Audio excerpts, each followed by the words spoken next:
11ാമത് അയനം A Ayyappan കവിതാ പുരസ്കാരം കവിയും കേരള വിഷൻ ന്യൂസ് എക്സിക്യൂട്ടീവ് എഡിറ്ററുമായ MS ബനേഷിന് സമ്മാനിച്ചു. തൃശൂർ സാഹിത്യ അക്കാദമി വയലോപ്പിള്ളി ഹാളിൽ നടന്ന ചടങ്ങിൽ KC നാരായണൻ പുരസ്കാര സമർപ്പണം നടത്തി.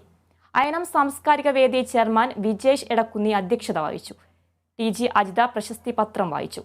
കവിതയുടെ ചലനവും എഴുത്തിന്റെ രാഷ്ട്രീയവും എന്ന വിഷയത്തിൽ ഡോക്ടർ റോഷ്നി സ്വപ്ന പ്രഭാഷണം നടത്തി. അയനം നിർവാഹക സമിതി അംഗവും മാധ്യമപ്രവർത്തകനുമായ സുബീഷ് തെക്കൂട്ട് സ്വാഗതം പറഞ്ഞ ചടങ്ങിൽ Koozhoor Wilson, doctor Anu Pappachan, MR Mouneesh തുടങ്ങിയവർ സംസാരിച്ചു. പേരക്കാവടി എന്ന കവിതാ സമാഹാരമാണ് ബനേഷിന് അവാർഡിന് അർഹനാക്കിയത്.